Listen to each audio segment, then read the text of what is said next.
Hello and welcome. Today we're diving deep into the Government of India Act of 1919, also known as the Montagu-Chelmsford Reforms. Now, this is a huge topic in Indian constitutional history because it introduced a really tricky system called Dyarchy. It pops up all the time in exams, and honestly, you can't understand India's path to self-rule without getting a handle on it. So let's break it down together. So let's get right to it. What on earth was Dyarchy, and why should you care? Well, this idea of double government is an absolutely non-negotiable topic if you're serious about modern Indian history. It was a major and, let's be honest, pretty complicated step in India's journey, and we're about to unpack exactly how it worked. To really get why Dyarchy was even introduced, we have to rewind a little and look at the problem it was supposed to fix. Before 1919, the whole system was, well, a mess. There was this constant power struggle going on between the central government and the provincial governments over who got to make the laws. Just imagine this scenario for a second. A new law is needed for collecting taxes in, say, the Madras presidency. So, who gets to make that law? Should it be the provincial legislator down in Madras or the central legislator sitting up in Delhi?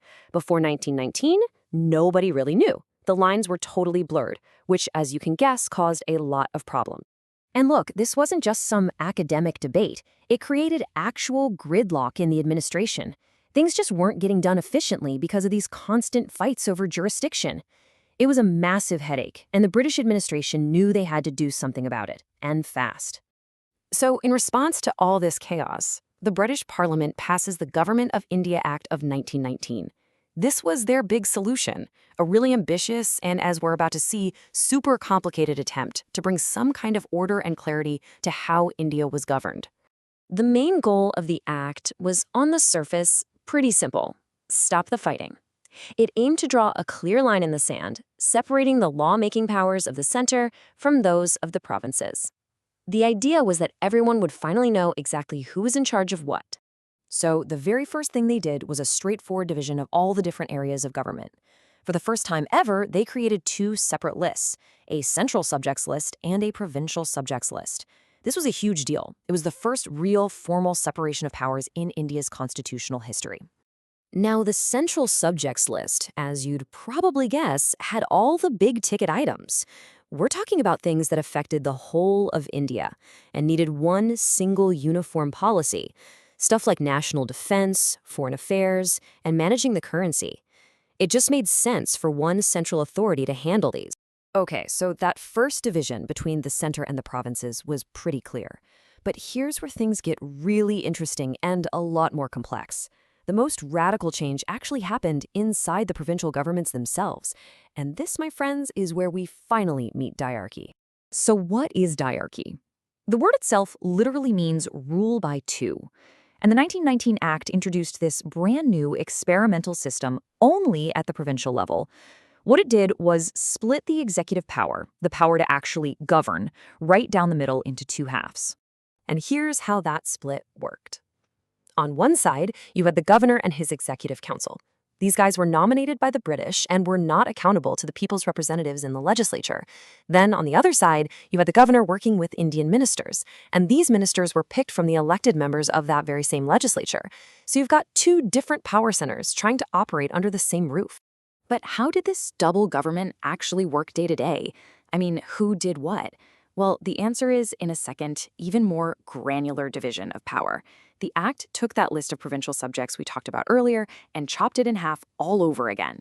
Now, pay close attention, because this division is the absolute core of how Dyarchy functioned. That whole list of provincial duties, everything from education to irrigation, was split into two buckets: reserved subjects and transferred subjects. And who got to control each bucket? Well, that defined the entire system. The difference was massive. Reserved subjects, and these were usually the most critical areas like finance, police, and law and order, were kept tightly in the hands of the governor and his unelected council. They didn't have to answer to the Indian legislature at all. Meanwhile, the transferred subjects, things like public health, education, and local government, were given to the Indian ministers, who were responsible to the elected legislature.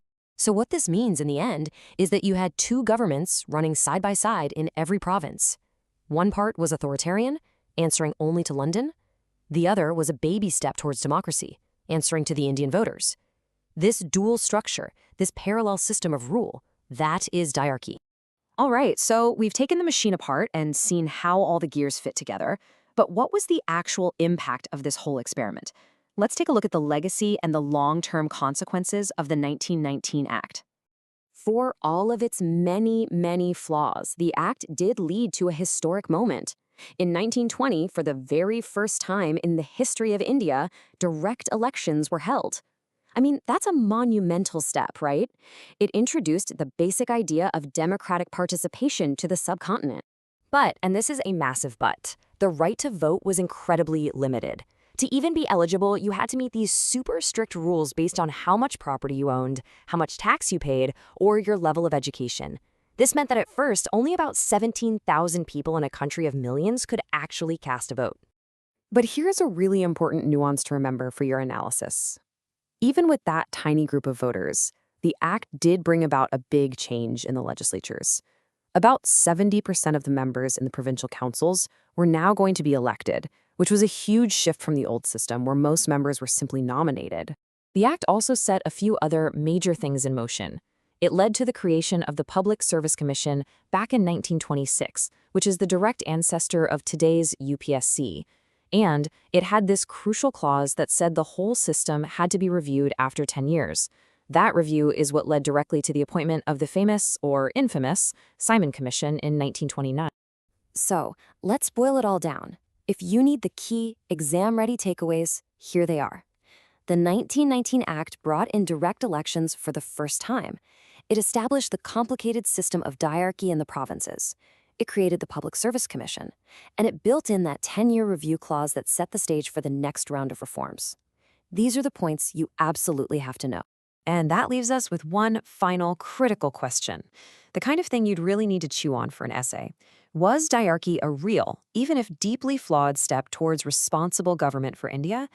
Or was it just a clever constitutional trick designed to give the illusion of power while keeping all the real control firmly in British hands? There's no easy answer, and it's something worth thinking about long after you're done with this explainer.